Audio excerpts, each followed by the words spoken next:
Good morning, good evening, good afternoon, good night. Steve Tendon, you should be asleep at this time of night. Hello, Russell. Yeah, I am asleep, but it's okay. Excellent. Excellent. Right. Oh no, this is one of those calls where you get the snoring coming through, is it? Yeah. Yeah. And that's because he's tired, Ian. Right. Yeah, I'm just going to make you Ian co-host. Hello, everyone. Just gonna make Ian a co-host in case something goes funny. Hello, Lars, Ian, another Ian there. Right. And I think we're all coming in now. Russell, could I make you a co-host and you mute anyone that accidentally turns on their thing? Thank you. Sure thing. All right, now I'm going to figure out how to do that. Somewhere here. Make co-host. Right. So, however, I'm sure you're all familiar with this now, but the usual sort of thing, if you can keep your microphone off, it means that we don't have to have get the webinar software. And that means that we can, if I'm just trying to find chat here, that means that we can see each other, which is a much nicer way to do this.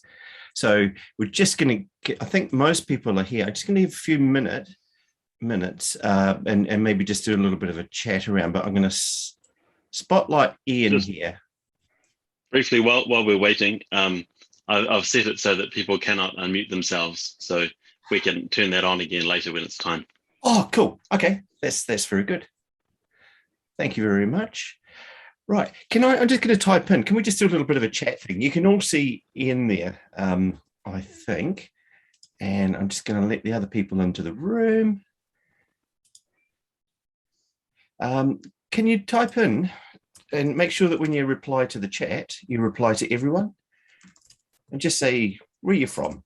And if you feel like changing your name and popping your location in there as well, that would not be the worst thing on earth. Right, okay, so just running through here. Oh, we've got a good bunch of messages here. Robert Bolton from Australia. Denmark, g'day. Lars, I believe you're going to win a football game tonight. Yeah, cool. That's good. Arizona, hello, Seraphim. Evgeny Israel, hello again. Hey, Russell's doing the thing. Hello, John. I don't know if I replied to your email last week, but yes is the answer. I'd love to have you as a guest on here at some stage. Hello, Kim from Melbourne, Ian from Melbourne, Minton from Perth, Amboy, New Jersey. I was going to go for a different Perth then. Hello again, Henry Camp, Louisville, Kentucky. Danilo is being very expensive. USA, yay, there you go. Joe from Indianapolis in Indiana, and Myrta from Auckland. Hello, Myrta. Good morning. Hope you got the kids dropped off. Chris Frieda, hello from New York State, and Steve is here from Malta, which is very late at night there. We've got Elaine from Australia. Lane from Wirral in the UK, John from Reading in the UK, Chris Gollis, hello Chris, I think I might have just bought a training course you do, coming to us from Sydney, Munwai from California, from Silicon Valley, no less, Jeremy from Australia, Robert Bolton saying something about wallabies there in Australia, Hilbert from Atlanta. Hello, Hilbert. John. Yep, John said thank you. He will join us for a talk. Colorado Springs. I think we're nearly getting to the end there. Mark from Melbourne and Nadav from Sydney. So, good morning. I think we're all signed in. I think we've got one in the waiting room who is just joining us. Keep letting them in from the waiting room for you, eh? Cool, lovely. Thank you for that. Thank you, Russell. So Russell's our beautiful assistant. Ian is the entertainment. And I don't know what I'm doing here, but I think I'm taking up Ian's time. So why don't we just go straight into it. And Ian, I'm going to see if I can spotlight you and I think both of us should be there. And Ian, welcome. Now we've got the stuff out the way. Where are you? Well, the picture over the back is of Mollymook sunrise a couple of weekends ago, because I live a couple of hours south of Sydney, near the township of Berry, up in the hills on acreage. But the office is in Sydney, in Alexandria. We mostly work remotely these days, and certainly at the moment with the Sydney lockdown, I haven't been to Sydney for 2 or 3 weeks. Yeah. Right, it's a regular thing. So I'm in a lovely part of the world. Cool, lovely. Very and fortunate. You're from, dare I say, an even lovelier part of the world originally? Yes, I'm originally from New Zealand. So this is the New Zealand Mafia show. It's actually not the ToC show. Indeed. And yes, and I've been in Australia for over 25 years. It's actually where most of my career has been. Yeah, that's very cool. Okay, well, it's lovely to have you here, because you guys have got a really, really neat story. It's a lovely story. It shows off ToC and yourselves very well, I think. So just for everyone who's watching, what we're going to do is, Ian's got slides, but he's sort of more going to just talk through them with me, and I'll keep an eye on the chat as we're going.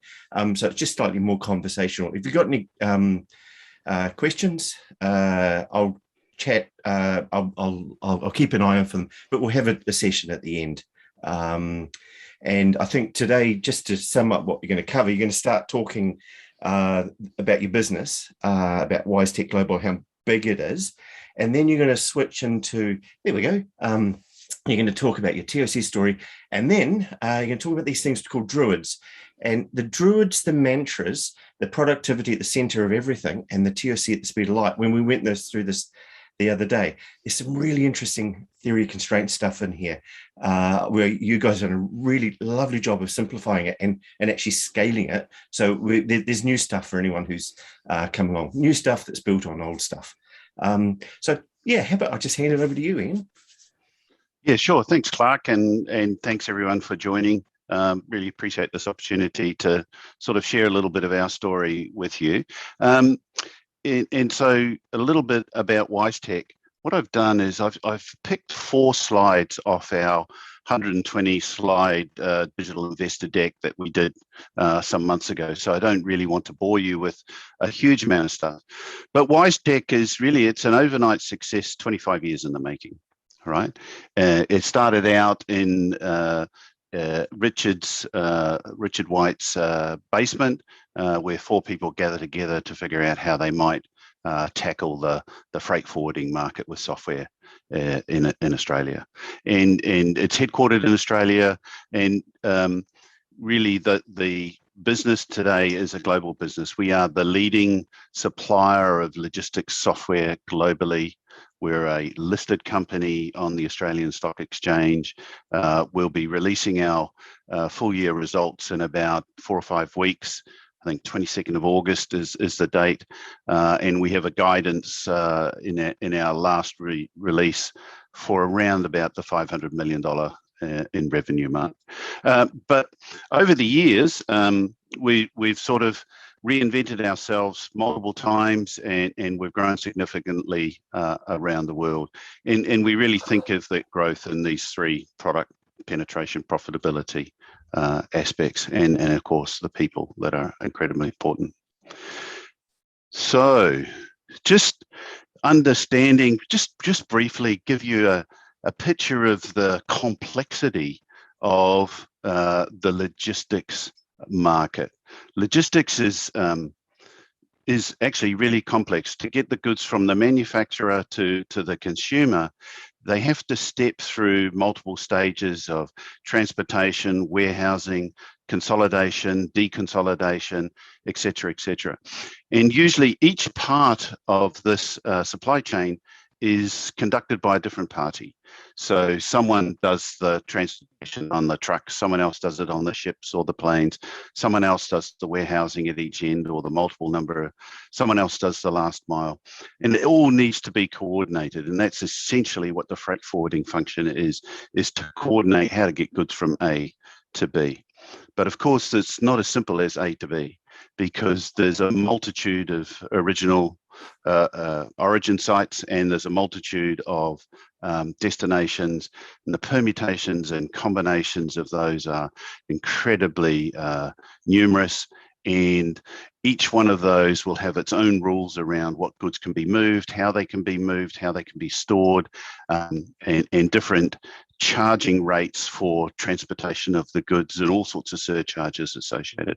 It's very, very complex and incredibly fragmented from a supplier perspective and incredibly fragmented from a digital perspective. And what we're trying to do is stitch this all together so that you can have basically an electronic record of the goods from the manufacturer to the consumer, and what we're trying to do is build the operating system for the global logistics industry. That's how we think of it. It's a mission that we're never going to complete. It's going to go on for years and years and years, decades in fact.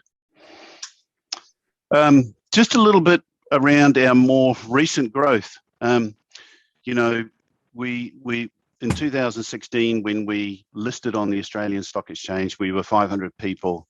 And by 2020, we were 4 times that size, significantly increased the number of offices around the world and the number of countries that we were present in. But our software is consumed in something like 160 countries around the world. It's almost all hosted in the cloud platform, which we run ourselves. So we're a large, complex organization, but we're a very profitable one. We've had significant growth earnings over the last 4 or 5 years. Almost all of that revenue is recurring revenue, so we're not dependent on big lumpy license sales. Plenty of cash on hand, and we've really never had to borrow for growth. Very strong profitability.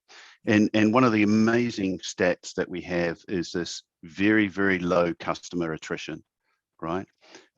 We actually, you can see in our annual results how many customers have, or how much each cohort of customers, each year's cohort of customers have grown over the years.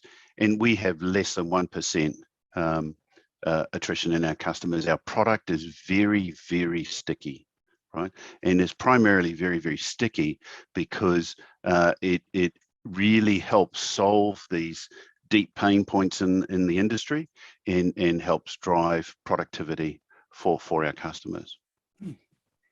Okay, now there's a little comment, and I mentioned this to Clark.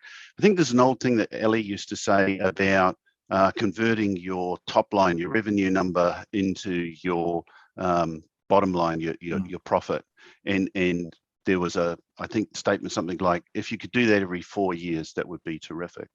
WiseTech over this period has been running at about 2.5 to 3 years to convert our top line to our bottom line. It's very impressive, isn't it? It is. So that's the WiseTech bit. If there are any questions that we want to handle now, Clark, or should we carry on? Can't see any questions coming through. It's good, but so if I could just sum it up, you guys have grown massively from four people in the basement over a long, slow burn up, and then suddenly shooting towards the skies every 2.5 years, converting what was your net profit. No, what was your revenue 2.5 years ago? Revenue number is becoming the profit number. Yeah. Wow, that's really quite unusual and cool. Okay, lovely. Shall we move on to the next exciting bit? Cool. So our ToC story, and really, I guess it started about the 2005 when our founder Richard, and in 2005, just to give you an idea, we were less than 50 people, and less than $10 million of turnover. So that really can give you an idea. It's taken us 10 years to get to $10 million in turnover, and it's taken us another 15 to get to like 500 million. But Richard first engaged with Justin Rolfe Marsh to help understand what was going on and improve his sales and marketing effort using the ballistics, and we've continued to use that all this time. And then through that connection, he found Viago and James Powell, and he and a couple of his colleagues went on their first ever Black Belt and Thinking course to understand the ToC thinking processes. And coming out of that exercise, Richard built his future reality tree on how to get to his initial public offering. And he created this big plan, and then he went off and he really spent the next few years implementing that. So over the next few years, he really applied the injections in his FRT to the internal software development, and then to the external sales and commercial model. And what you can see back through the history is again and again and again, him finding the constraint, the core problem in that particular part of the business, and developing an injection which he then applied. Yep. Right. And I'll give you an example of one of them.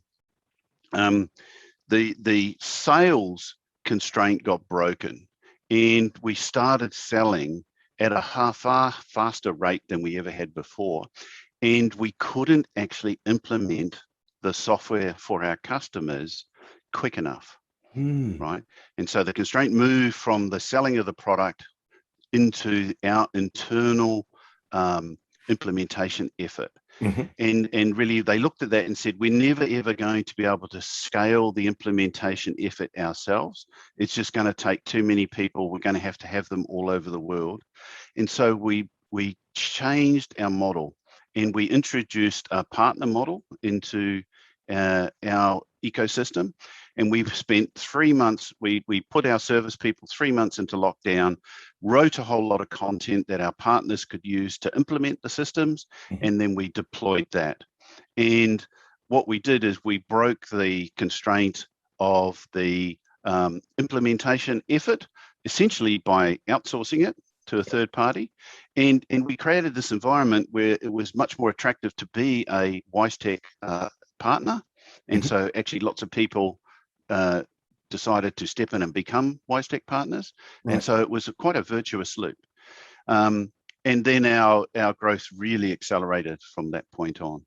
Yep. So you guys have kind of done like a reverse onion. When people talk about peeling the onion and getting, coming in and finding the bit at the middle, you guys have started small, then grown a layer on, and then another layer, and then another layer. And those leaps have been enabled by finding hey, what's limiting us growing, which is your constraint, and then you focus your attention on that, and then suddenly you grow, vroomf, and then you keep growing a bit, and then something else limits you, and you keep growing, and that's built into your leaders, his own operating system and the organization. That's how we grow. Absolutely, time and time again.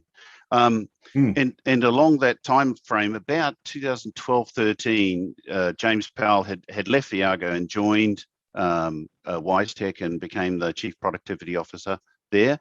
And he designed our productivity and visualization engine, the thing that we call PAVE. So it's an internal system. It's actually baked into our core CargoWise product, so we can actually deliver it to customers as well. But it uses drum buffer rope, NCNs, and CCPM. That functionality is built into the product, and we use that extensively. So almost absolutely. Yeah. So every project we do, every piece of software, pretty much has an NCN sitting over the top, which is a whole bunch of done statements, and then they drop into individual work items, and those work items have workflows to execute the software development process. And we run that all on our own internal software, which, by the way, we release a new version of our software every single day, and we consume that ourselves. Yep. Cool. And then another example. There. Sure. What is NCN? NCCN, Necessary Condition Network, and Critical Chain Project Management. So it's kind of interesting, the NCN thing. So I actually used to work with James 30 years ago. In fact, I originally hired him into the business that was a part owner in Viago with him. And when he first learned the theory of constraints, and I forget the name of the lady, was it Kath Leishman that taught him? She taught him the NCN technique. And he just assumed for forevermore that NCNs were a part of the standard thinking processes. And it turns out years later to not actually be the case.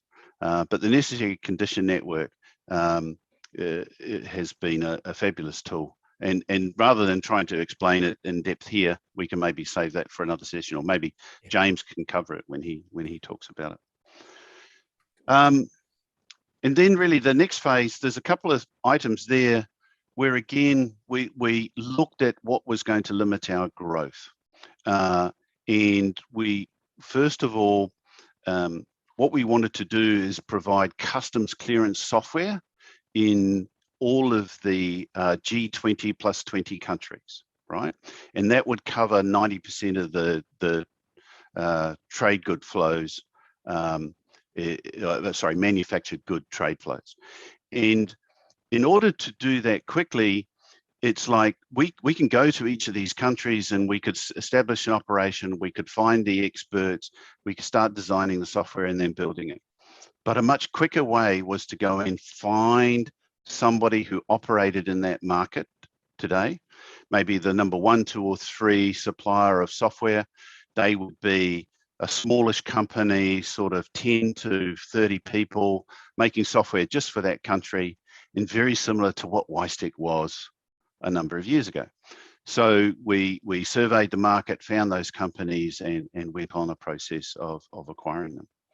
And that enabled us to get a presence in the market and to get the very specialized expertise, because customs clearance is a highly regulated environment, and every country does things a little bit different, and every single country has their own laws and regulations you've got to comply with. So you really need in-country expertise. And so that was our injection to building out our coverage. And with those organizations, we have a process for converting them and converting their customers and building it into a standard product. But then we'd acquired all these people, and it's like, oh my gosh, how do we teach them the WiseTech way, which is what the WTW looks like. And, you know, do we have to spend years and years and years teaching them why we have all these injections, why we've adopted ToC, why we do the things that we do, right? And so we came up with this concept of Druids, which I'm going to talk about, and the ToC at the speed of light. And we actually ran a workshop at the ToC conference in July 2019 in Chicago. And we had 3 or 4 of our businesses come to Chicago, and we ran them through an exercise of this ToC at the speed of light. And it was very, very successful and paid dividends in the long term. So today, where are we? We've got drum buffer rope operating in our sales and marketing, in our development, in our human resources, and in our talent acquisition, all running off our PAVE system. And we've got over 200 people trained in BBIT.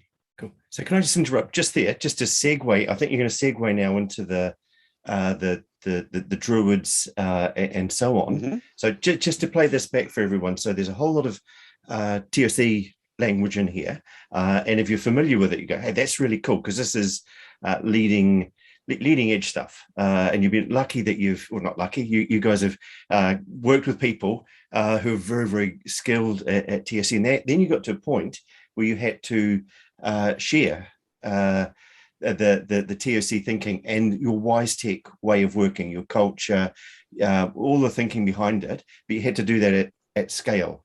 And so in order to keep growing with your acquisitions, you had to find a way of bringing them on board and get them thinking like you guys quickly. Is that right? Absolutely. Brilliant. Absolutely.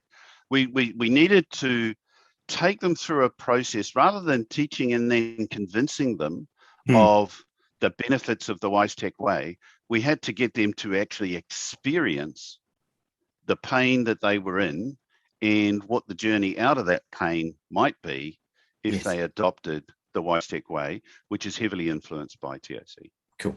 Thank you. Cool. All righty. Druids. Magic time or something. Right.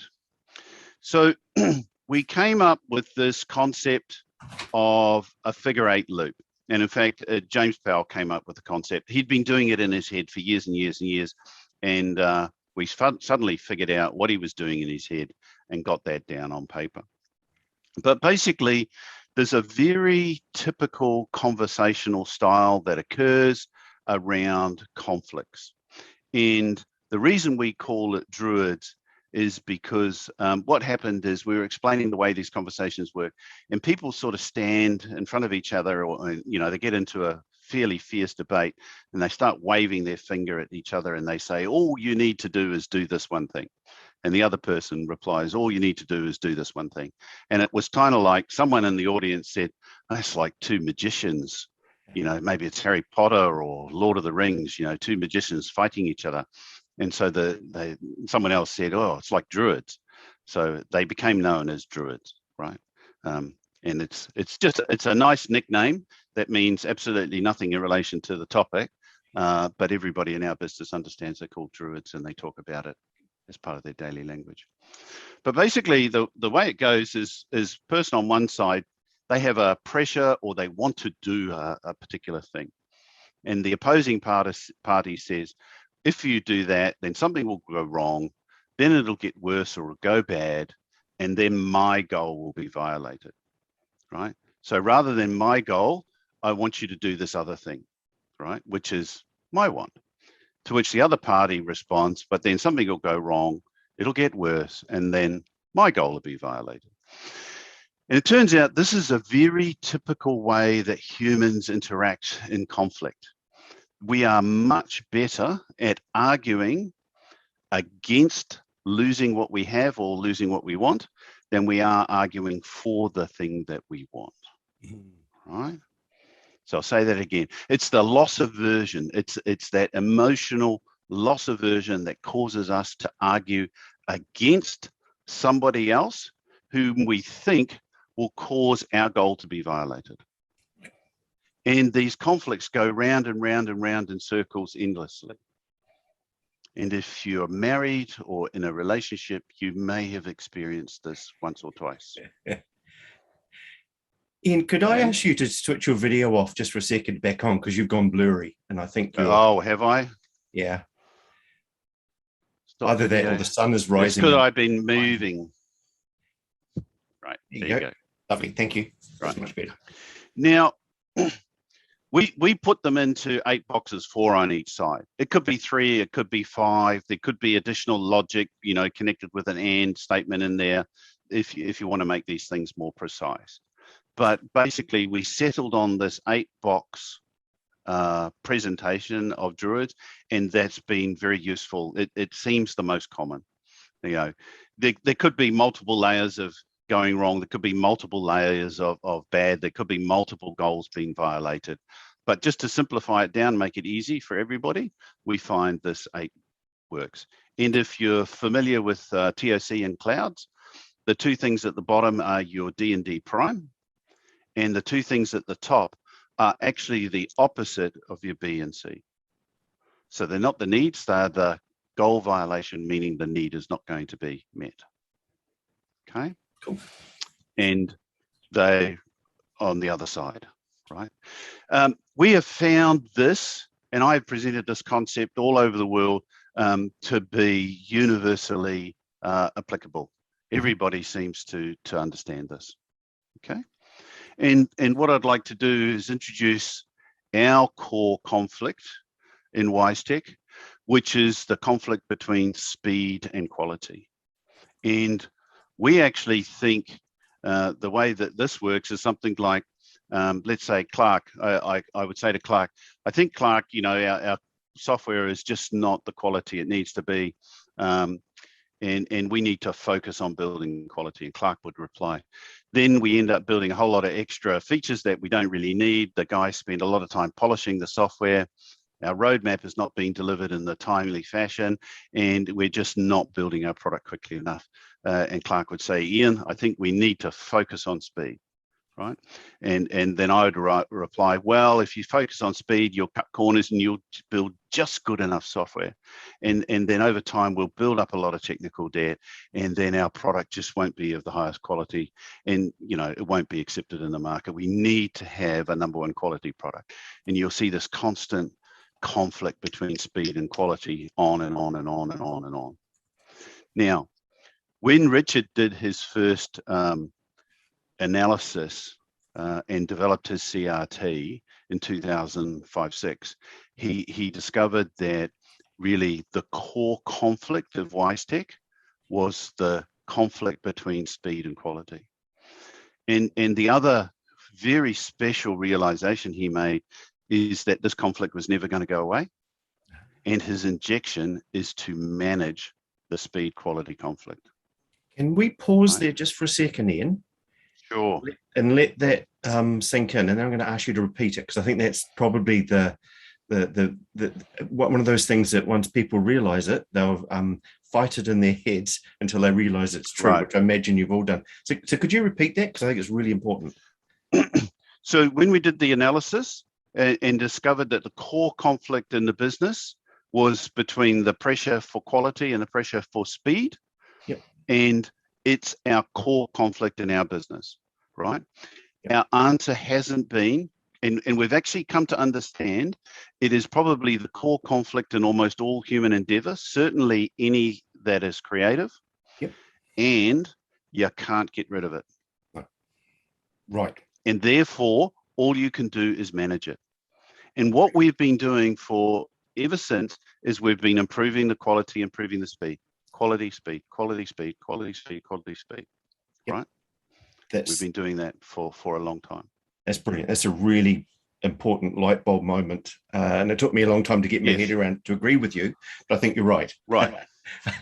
Yes, and this is where I would say now, we have a look at, when we look back at all of the conflicts of all the people who've recorded their CRTs and their BBITs, you can see an aspect of speed and quality in every single conflict. Yeah. Right? And almost every conflict that we face in our business, and I think it's true for many, many businesses, is it can be abstracted into a speed and a quality side. Yep. Cool. Thank you, Ian. Okay. So how do we solve these conflicts? In fact, what we've done is we've identified a number of core conflicts that we think are persistent in business, persistent in software businesses over many, many years. And we have developed a way of dealing with those. And we call these our mantras, right? So it's like a religious cult, but not. Okay. So for us, a mantra is a very short one-liner, right? And what that mantra is it's a socially legitimate way for all of our people to reinforce a cultural principle that we want in the business. Mm-hmm. So we give permission to everybody to call it out when they see that the cultural principle is not being followed. Yep. That principle solves a conflict in the business. And we want that principle in place in order to solve the conflict. Yep. So example here, this speed quality conflict, our mantra that helps us remember what we want to do is called slower today, faster forever. And the way it works in our business is people will say, hey, are you doing slower today, faster forever? Are you sure? Right? And really what we want is we want people to take the time, the first time they have to do something, to absolutely get it right, to solve the problem properly, to make sure perhaps they never have to do it again, or that whenever they have to do it again, it will speed up. All right? And while the conflict is the conflict between speed and quality, our injection is that quality is speed. Cool. Right? Because in the short term is where the quality speed conflict lasts. When you look medium or long term, doing the right thing, doing it the right way the first time accelerates you forever into the future. Yep. So quality is speed. I like that. Can I just interject and compare you and Richard with Jeff Bezos, which is complimentary? He said that in Amazon, he was often described as the chief slowdown officer because he got people to slow down and do it right, which is exactly this. And if they didn't do that, they got stuff really quickly, but it actually just slowed them down long term. Yeah, that's really cool. We know again and again and again, we see it in our business, that when we have taken the shortcut, we pay a price later on. Yep. We pay a price in quality, we pay a price in our defects, we pay a price in having to do that rework later on. So we try and catch our defects very early on in our process. Nice. So what we've done. Sorry, were you going to say something, Clark? Sorry, just saying nice. That's really good. Right. Thank you. So we've taken a number of these persistent conflicts and we've figured out a principle, and we laid down these principles a number of years ago, and we've turned them all into mantras. And I've actually just finished a series of what we call amplifying our culture, where we've gone through each of these mantras and explained what they are, what the conflict is, and why that conflict is something that we're trying to overcome or manage within the business. And it was interesting, out of this, yet another learning emerged over the last sort of five months as we've rolled this out, is that there's three natural groupings of these principles and the mantras. So we've got these foundation ones where you've got slower today, faster forever. You know, if you don't understand that, it's going to be a real struggle to understand any of the others. Then we have this lead with content. Lead with content is really about, you know how people ask you, how do I do something? And then somebody else asks you again, how do I do something? And you're answering the same question over and over and over again for many people. And so what we said is, if the first time you're asked that, or at the very least the second time, produce content that you can use to teach people or to give them the answer. And we do this for our customers. So when our customers send us a support question, our default response is to send them a piece of content, right? And that way we can give a very consistent, high quality answer repeatably and at scale. And this lead with content has enabled us to scale and scale and scale our business over and over again, so we can scale anything. And then the one on the bottom left, anyone can talk to anyone at any time for any reason, is really about ensuring we have these open lines of communication, right? And that accelerates so many things. Once we have those, then we have a set of things around the creation mantras. We either start with a problem, or we start with an idea, or we start with a conflict, and we try and figure out the right answer. And then we've got these force multipliers, which is, you know, try and be the best that you can be, because that actually, individual excellence is a precursor to team excellence, right? And we want our culture to bind us all around the pursuit of that mission of global logistics, building the operating system for the global logistics industry. And of course, we want productivity at the center of everything, which is going to be the next topic. Can I just sneak in there? Because I can't help, I just heard something that may not have popped out, but sorry, I'm pointing at my screen here. In the creation mantras, you said there was three things here. There's the first one's about problems. The second one is about ideas. And the third one is about conflicts. Not quite. No? That's where they start. That's where they start, right. Yes. So find the root cause and solve for that. Is, I've got a problem. What's the real root cause? Yep. Right? Collaborative, creative abrasion fuels collaboration is really about people come up with an idea. Now, how do you improve that idea? because the thing we know is our first idea is very rarely our best idea. Yeah. It's just our first idea, right? And before we get too attached to it, let's pull it apart. Let's see what all the assumptions are that are underneath that idea and actually get a better idea. Yep. Because almost always, when you examine an idea that's presented for the first time and dig into it, you can find a better idea. Yeah. Lovely. Something that solves a bigger set of problems, or whatever it might be. And then the third one is where you have a conflict. So you've got people, they're competing wants, and now you really want that you know, the win-win solution that Ali talked about, right? Yes. And so you take the competing wants and convert them into compelling wins. Yep. And or no deal. Yep. Right. Status quo. Status quo stays. I like that. Can I just hone in a little bit? Creative abrasion.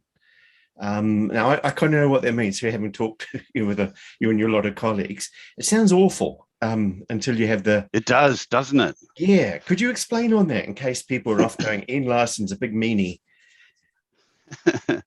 It's really about that concept of the first idea is not your best idea, and understanding it, and then having enough trust in cooperation and collaboration with your colleagues to say, well, I've got this idea.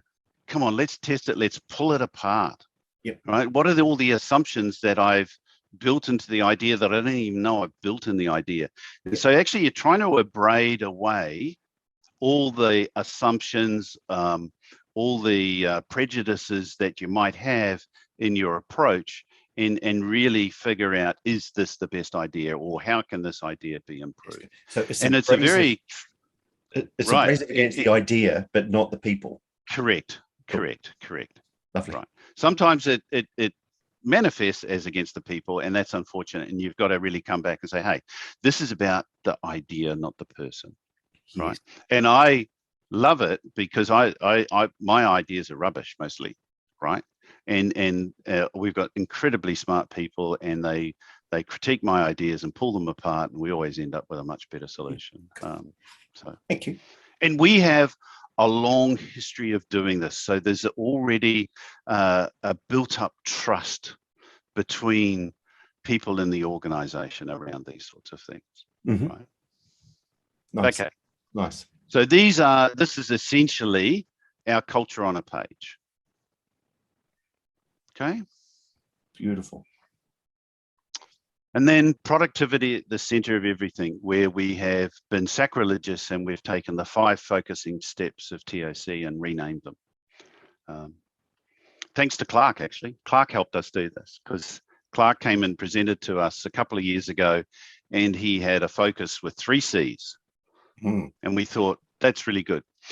One of the challenges we had in our business, which is a human capital intensive business, is the naming of the 5 focusing steps was actually an impediment to progress. Yeah. Right. Because the identify for fine, that's fine. The second one, where you exploit the constraint, and we're in a human capital business, feels like we want to exploit our employees and, get blood out of a stone, and, it just doesn't feel very good, right? Whereas optimizing and saying, essentially what we're going to do when you optimize, the first thing we're probably going to do is take a whole bunch of work off you and give it to someone who's a non-constraint. Mm-hmm. Okay. It just is much better. And then coordination, collaboration, curating the backlog, that all sounds like working as a team. That's good. Way better than subordinate. Oh, you mean I have to follow orders? Yes. Right? And we had this very free culture in the business. People don't want to follow orders. They want to be convinced that they're doing the right thing. Elevate was fine, but who can resist an upgrade? And then start again. And we've really come to embrace this much more than the original 5 focusing steps, even though we've been using them for years, because productivity at the center of everything is actually really about focusing on the constraint, the thing that slows us down the most, and helping us go faster. And we've done this again and again and again and again, right? Nice. So feel free to copy, is what I would say. Alrighty. I think last thing, ToC at the speed of light. So our traditional approach to convincing people that they should use some of the injections and solve the problems in the business is send them off to BBIT, which was an 8-day course, have them analyze their business. Maybe they'd get to the answer that we wanted. Maybe they'd get to some other answer, and then they'd go off and they'd implement it. And we would have no idea whether those things would be consistent or not. So we came up with this methodology, and what we do is we give people 10 of these persistent conflicts, and we role play them with the figure 8 loop. So actually we stand up in front of the group and 2 people role play, right? So I'd argue for speed and Clark would argue for quality, right? And we'd battle it out. Takes us about 90 minutes to run through those 10. We have the conflict, we talk about how it plays out in their organization and the way that we deal with it in WiseTech. And what we find is these conflicts resonate, right? Because what we've got is a set of conflicts that are persistent in small software development companies. And what we did is we acquired a whole bunch of small software development companies. They are all exactly like WiseTech used to be. And they all suffer exactly the same set of problems. So the same set of injections will work for them as well. So what we do is we role play the 10, and then we say to them, hey, guys, pick 5 that you resonated with you the strongest, the ones that made you laugh the most or cry the most. Right? You take those, you split them in half. We actually give it to them pre-printed with little yellow sticky notes with the conflict pre-printed. And they take those, they split them into 2 groups. They add a major goal violation, which might be a cash flow thing, a speed thing, a quality thing. It could be any number of things.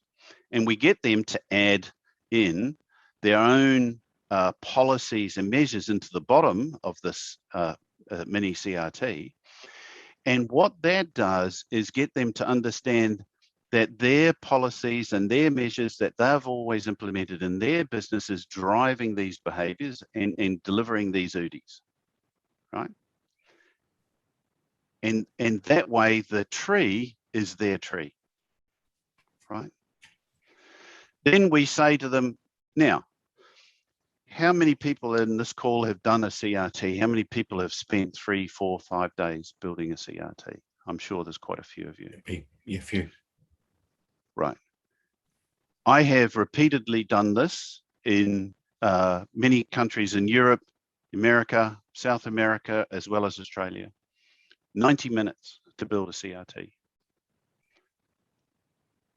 Right. This is so much faster than anything we've seen before. And of course, it's a lot of it's pre-written, right? They come up with their core conflict, and then we give them a set of injections that we've used in the past, and we say, here, you know, pick one of these injections or some of these injections, any number you like, and see where you might like to put that on the conflict or on the CRT. So we don't actually get them to write an FRT.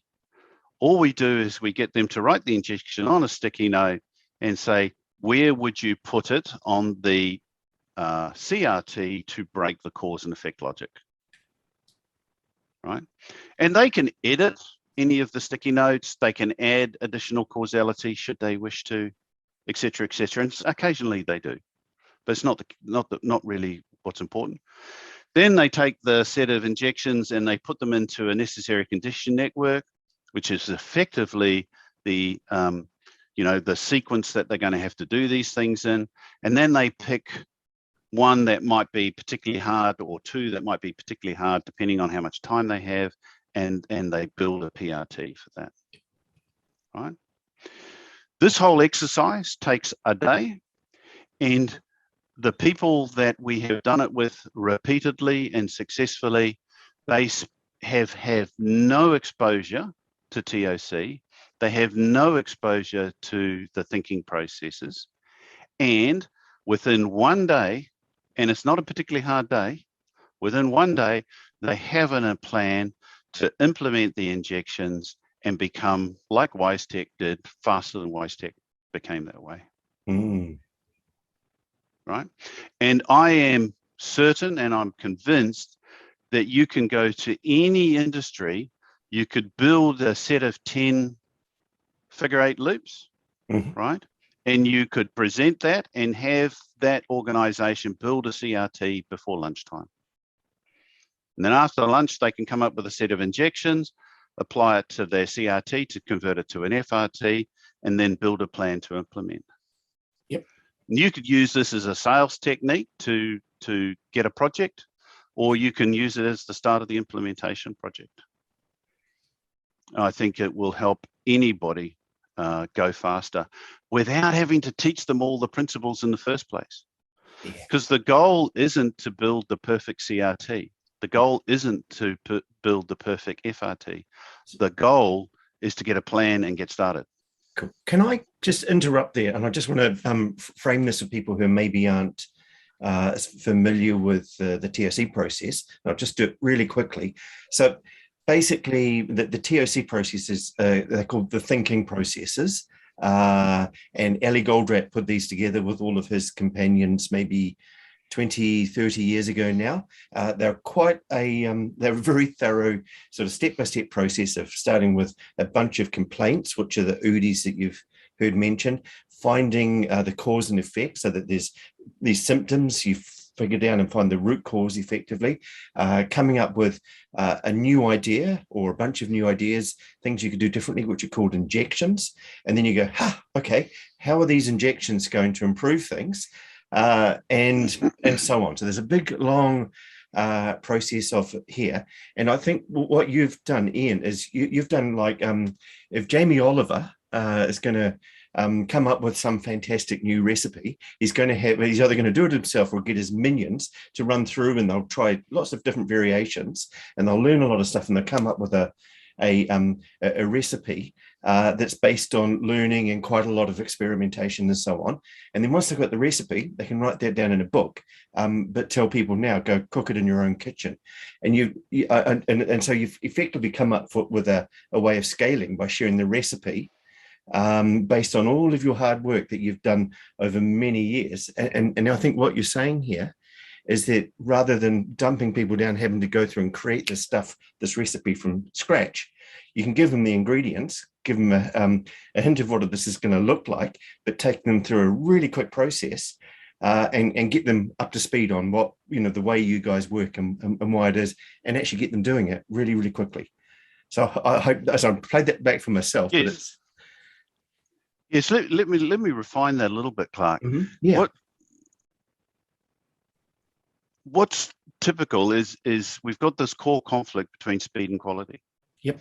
And these businesses are stuck essentially in the trap of the speed quality conflict, right? And they haven't been able to break out of it in the way that WiseTech has broken out of it, right? Yep. And going through this process, adding their own policies and measures, right, helps them understand how the core conflict is of their own making. Right. It's not imposed by the outside world. It's of their own making, right? Right. Because these policies and measures drive these UDIs, which cause these goal violations, which reinforce the conflict.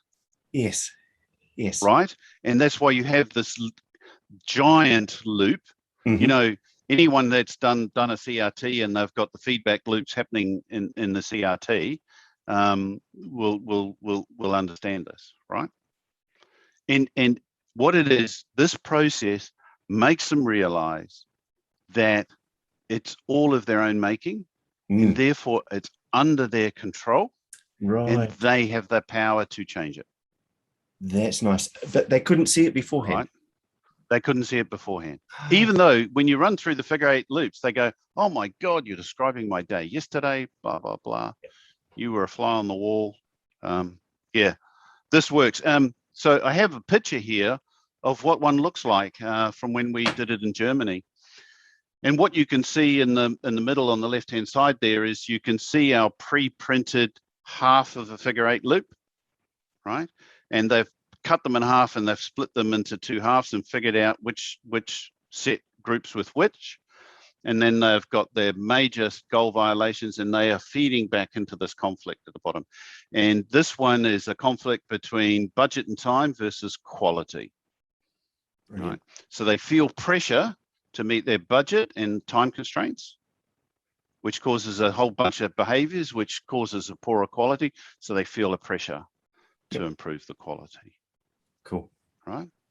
And then on the right-hand side, they've produced a couple of NCNs and then a PRT. Right. That's nice. That's nice. I can't remember if you have a follow-on slide after this, Ian. That's it. Would you like to open it up for questions now? Sure. Cool. But first Far off, away. Thank you very much for that. That's really good. It's lovely to see that 25-year journey, and now you get to a point where your problems are just so totally different to what they would have been in the first 5 years. But the companies that you're acquiring living through those exact problems and those current realities. So that's cool. Right now, if we could. I'm just trying to think, what's the best way here of asking for questions?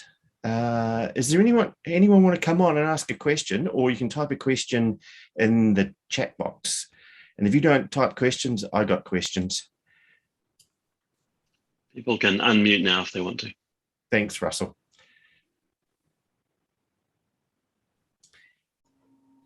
I've got a question.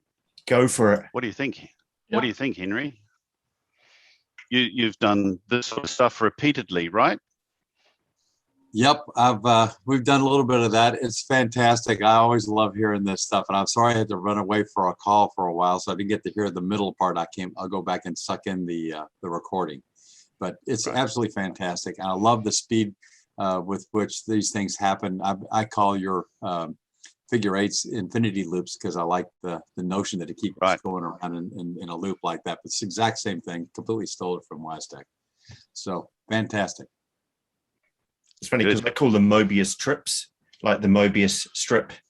But it's one that keeps going around and around and around and around and around. Any other questions there? Who's got a question? Who's got an observation? Lars, unmute. Go for it. Yeah. Can you hear me now? Yep. Okay. Good to see you again, Ian.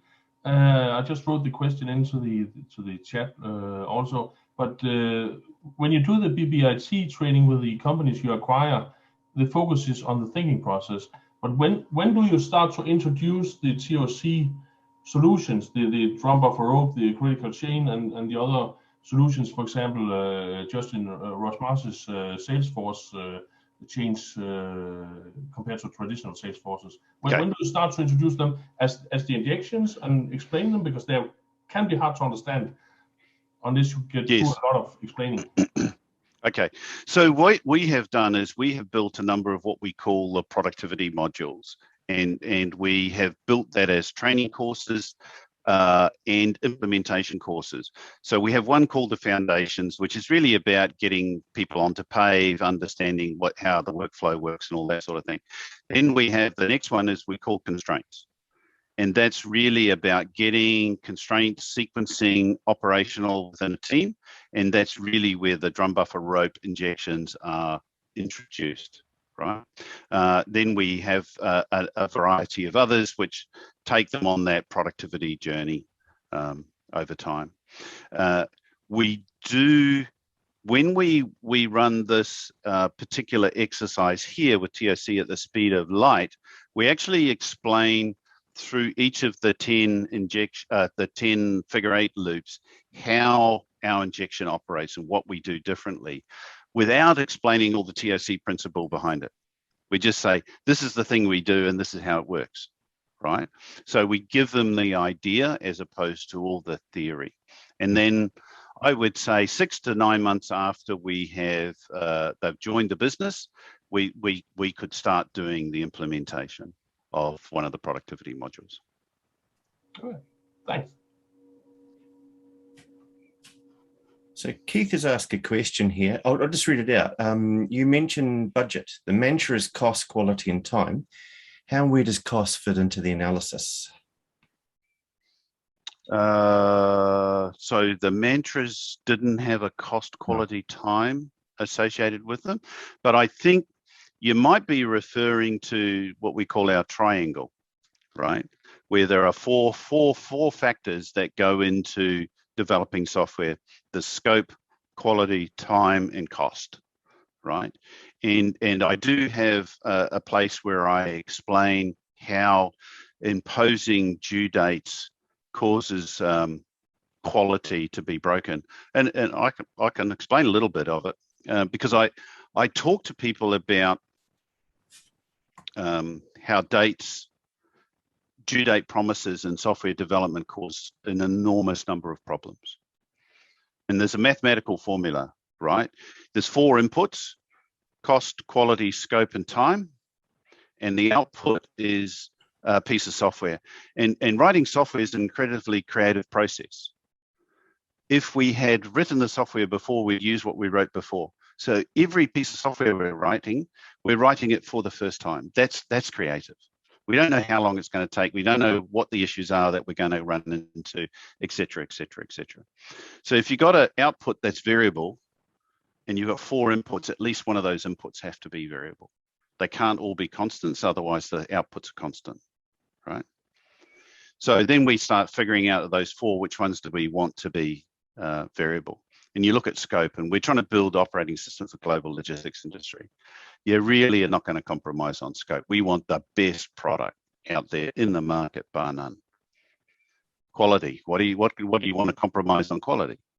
Nah, the answer is nothing, really. Okay. Cost. Now, building software is a very human-intensive business, and there's a limit at how many people you can bring on and how quickly you can train people. And in fact, if I gave a team a whole bunch of new people today, it would actually slow them down. It wouldn't speed them up because, you know, there's a cost in terms of ramping up. So cost is not fixed over time, but it's fixed in any short period of time. We have a fairly steady rate of talent acquisition. So that leaves time. So time has to be the variable, right? So if you impose a due date, then that's fixing time. So one of the others must break. They must become variable. And I can ask this question of anybody in the world, and almost without them knowing anything about software development, they will almost always say quality will be the first thing that breaks. So quality breaks. Person in charge of quality says, I can't fulfill the whole scope at that quality, so I'm going to have to de-scope. When you de-scope, you tell the customer you're de-scoping, and the customer throws his toys out of the pram, complains to the management, and suddenly extra resources get thrown in. So you put a due date on something, you end up breaking quality, shrinking scope, and blowing the budget. Nice. So don't do that, right? And it's one of these things that we tell the businesses that when we do this thing, and they struggle with it because we've been due date trained from birth almost, right? Everything's got dates on it. Every meeting you go to, there's an action list with dates on it. You have to pay our bills on time. You have to pay the mortgage on time. Everything's due date driven. So Ian says, and people think that due dates, everybody thinks that due dates drive quality and speed, and they don't. Well, they do. They drive them down, right? They don't drive them up. Anyway, that was a long answer to a I like that. That was a style of a rant as well, Ian, which was very good. So can I ask you a question here? I know we've got other ones here, but there's one that intuition and counterintuitive. We were talking about this a few weeks ago. Tell me this whole thing about counterintuition, because I love your take on it. Right. So that example that I just went through is a very good example. Our intuition says, and you see a very strong behavior in business to stick a date on something in order to cause a delivery and cause performance. That is our instinctive, our intuitive. We've been trained to do it, right? And the counterintuitive answer is the less you put due dates on things, the more you'll get what you want faster. Right? That's counterintuitive. And many of these mantras, the principle that underlies them, things like slowing it down and getting it right the first time, because we have this bias to action, right? That's what our intuition is doing. So actually what I have started saying is intuition is the enemy. Yep. Right? And what is actually true is these principles in general, they're counterintuitive in some cases until you learn and it becomes your intuition, right? But actually more relevantly, they're counter-habitual. Oh, new right? Counter-habitual. You're going to have to explain that. Yes. Well, the habit of putting dates on everything, right? That's an example. When a person asks you a question, are you more likely to explain it, or are you more likely to write down the answer so that you've got a written answer to answer the same question? People generally are nice, right? They like answering somebody's questions. They like being helpful. But if you're going to help 1,000 people, you can't do that in person. Yes.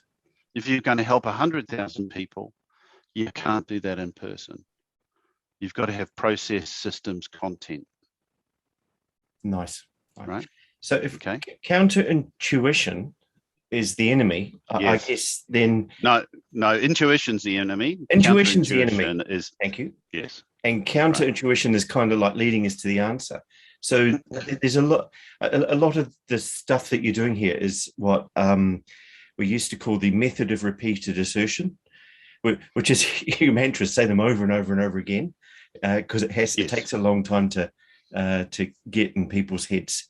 And I'm sure everyone, as you're watching this, goes, yeah, we all know quality leads to speed because we've been trained. I imagine everyone on this call has been trained and can't remember the time when they didn't believe that.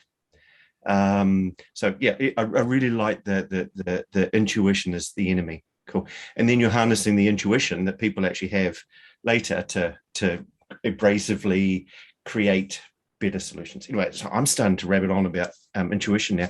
Right. Can I just point out a few comments we've had here? Russell said, putting dates on everything is like highlighting every sentence on the page. Yes. I've not heard that before. That's brilliant. Yep. Peter's saying that we've all just received a university degree in 67 minutes. That's pretty good. Peter's going to join us at some stage and tell us some more ToC goodies. Seraphim, did you want to ask your question? Just shake your head if you don't, Seraphim. Or come on. Sure. Yeah. Go for it. You hear me? Yeah, so I was just wondering if you could say more. You said that the current reality tree model follows a template and you kind of have a lot of that pre-filled in or something like that. Could you say a little bit more about that? Absolutely. So in this picture here, you'll see there are 8 pieces of paper and each one's got 4 little yellow Post-it notes printed on them. Are you sharing? Okay. I'm not sharing at the moment. Oh, am I not sharing? Why aren't I sharing? I think you might have turned sharing off.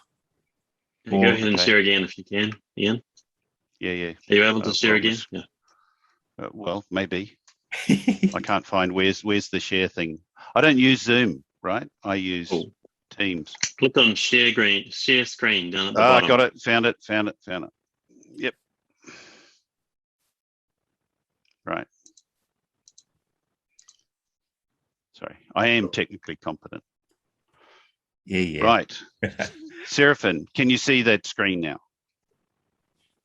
Yes. So these things in the middle here, they are the pre-printed figure 8 loops cut in half with a pair of scissors, right? And if you think we give them the 10 figure 8 loops or Druids, we role play them, and then they pick 5, and those 5 they cut them in half and sort them into 2 groups.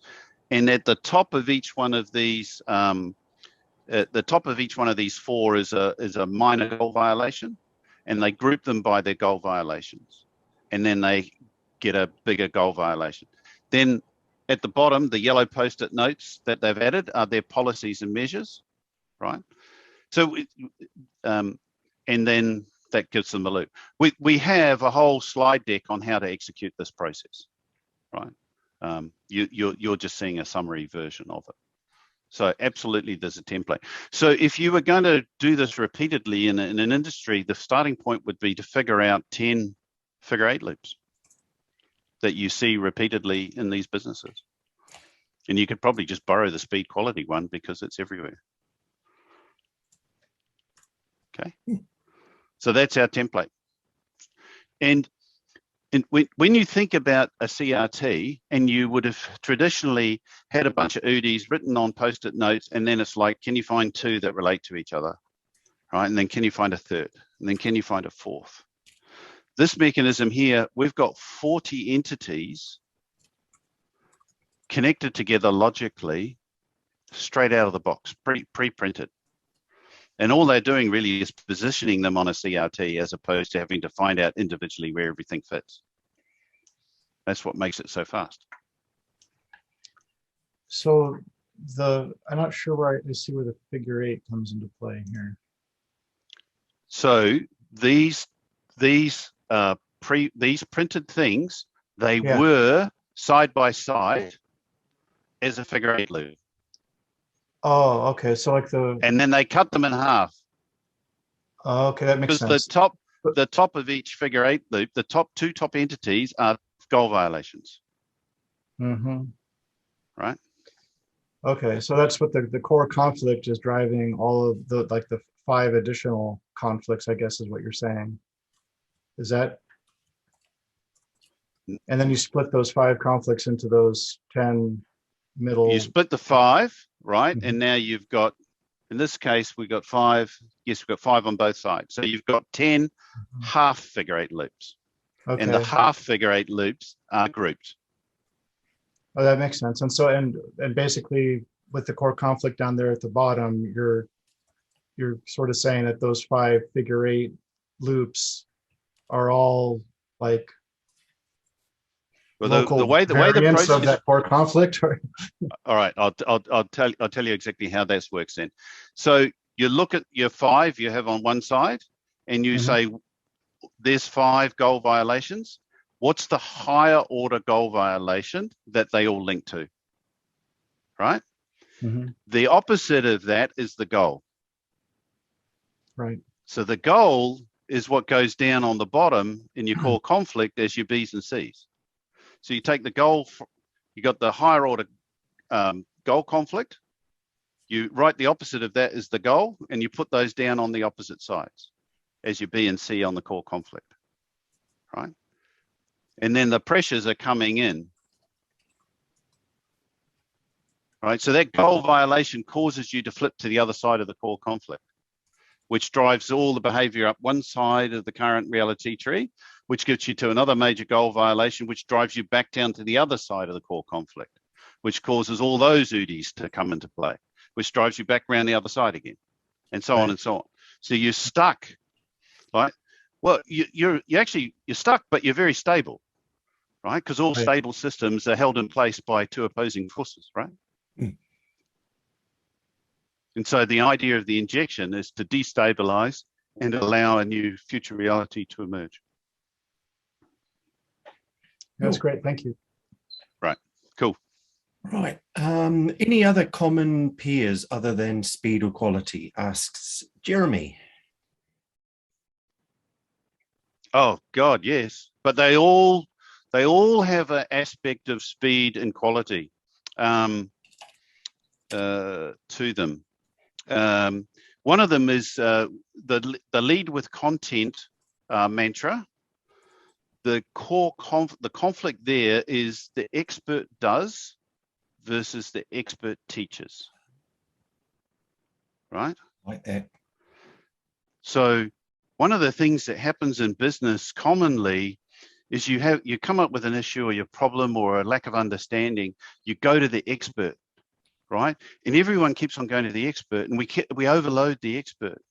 Yep. And suddenly the expert can't do any of their own work. They're spending all their time answering questions for people, right? Or they've been asked to do the work, so they're overloaded. Yep. And eventually the expert is so overloaded, huh? They become a bottleneck for the whole flow if you're not careful. Yes, they become the constraint, the bottleneck, but also they get the shits and they leave. Right? Yeah. Okay.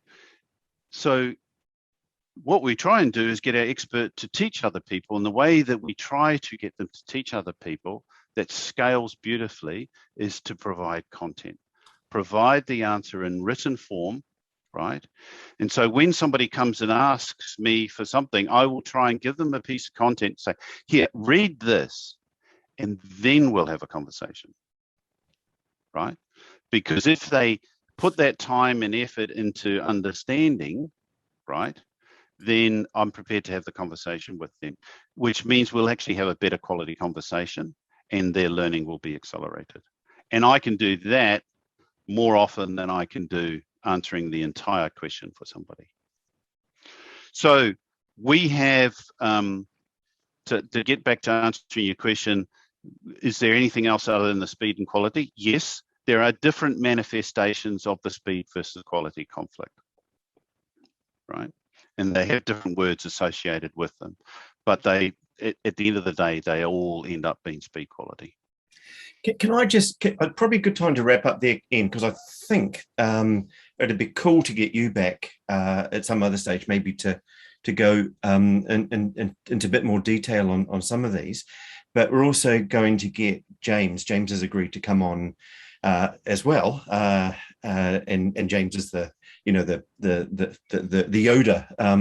behind a lot of this process. So we're going to get him to come on and maybe go through this process in a lot more. I think it's one of those great leaps forward in ToC that more and more people to know about.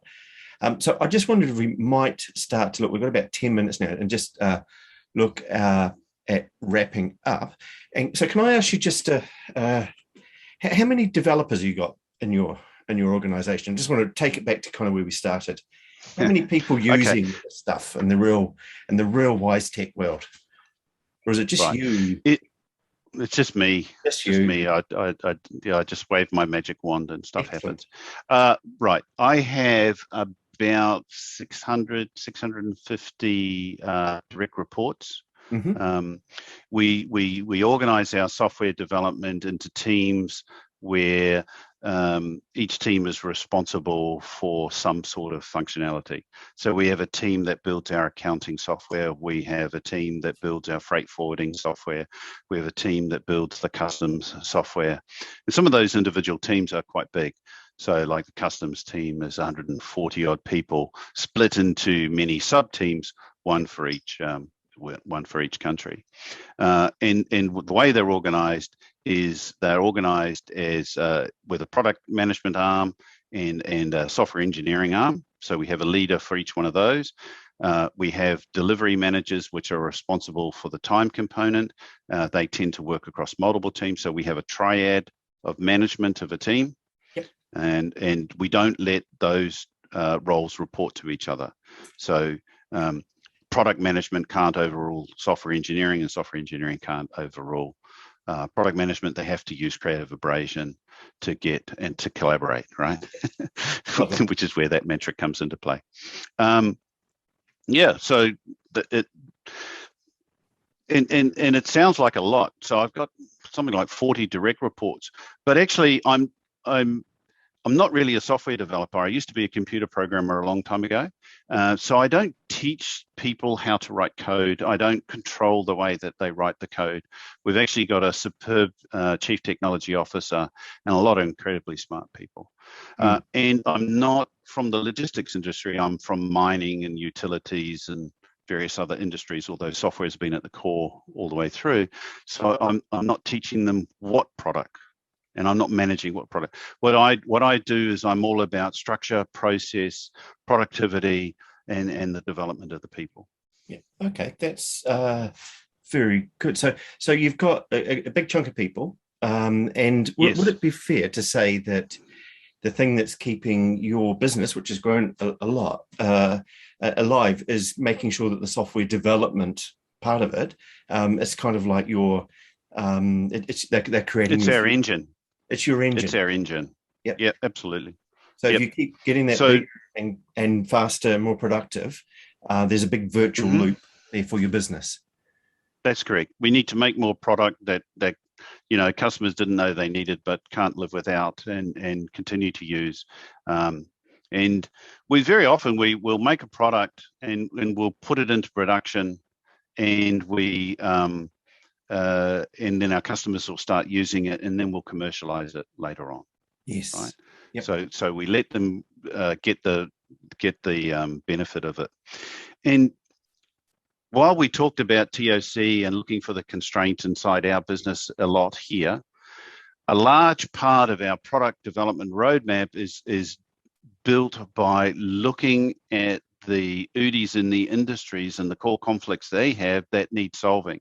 So if we can go in and solve those deeper problems that disrupt the current reality in the freight forwarding market, right?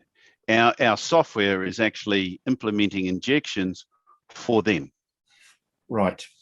And that's why they hang around. That's why they're so sticky.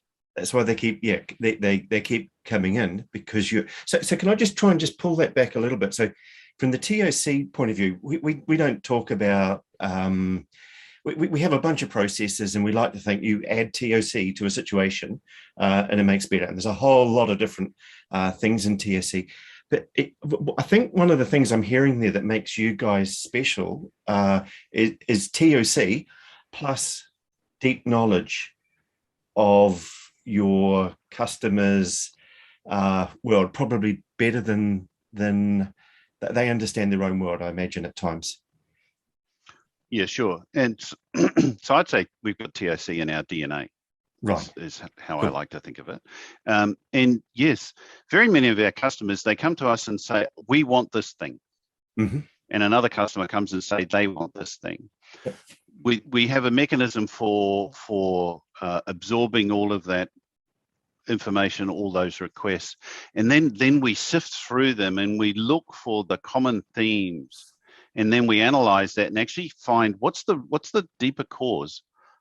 Because just like with a conflict cloud, and you've got your D and D prime, people come to us and say, I want the D and D prime, or the D prime, right? They don't come to us and say they want the B and C. No. They certainly don't come and tell us they want A. No. Right? So what we're getting is information from the market around the DD prime. We've got to figure out what the B's and C's are, and then we've got to develop software that delivers the B's and C's. That's lovely. I love that frame. How about if we leave it there? Because I think there's just so much that we could go into depth, and we only have a few moments before we cut out. Could I just ask everyone just maybe to just go into gallery view so we can kind of see everyone there. And if you could just do a thumbs up or something nice and thankful and grateful to Ian. I think it's been fantastic. Really, I just love it as a role model for modern ToC. Now, it's not just driving the engine, it's helping you think about how you actually help your customers and solve their problems. So it's a wonderful story. Thank you very much. And thank you. I'm going to see if I can do a screenshot here and get all your faces on there. Oh God, we'll see what happens. But thank you, everyone. We're going to do the little countdown now where we all disappear. And as you do that, there's just a few people on the call who are going to join us again at another time. I'm looking for them. Peter Thorby is going to tell us some really cool stuff about how he burnt down his factory, I think it was, and learned ToC. Is that the one you were arson? Yeah, back in 1997, 17th of January, 4:30 p.m. Right. Do you remember that quite well? Yeah, I do. So don't tell us any more now, but we'll come back to that. Yeah, so I have a great story about it and how it ties in with ToC and breakthrough solutions. Cool. So we'll come back to that at some stage. Thank you, Peter. We've got John somewhere here. John Sambrook. I can't see you. Maybe you've gone to bed, but you're going to come on and you've got some great stories. Henry, I can see you up there. Are you going to come on at some stage and share? Excellent. I'd say that as a yes. Happy to if you need me. That would be lovely. By the way, henry.camp is still a URL that's available. I check it every so often. I don't know why. And who else have we got here? Steve Tendon's going to come back at some stage and talk about TameFlow. And I'm sure we've got other volunteers and I have a bunch of other people. So I'm just trying to warm this stuff up, get more content out, and I'm going to stop talking now and say thank you very much, Ian. And we can all now just do that awkward bit where we try and find the leave button. And we all look away and we struggle. And then I will hit end the meeting. So thank you. This will be up on YouTube. Thank you, Ian. Thank you, Clark. Thank you, guys. Pleasure. Cheers. Thanks, Clark. Bye-bye.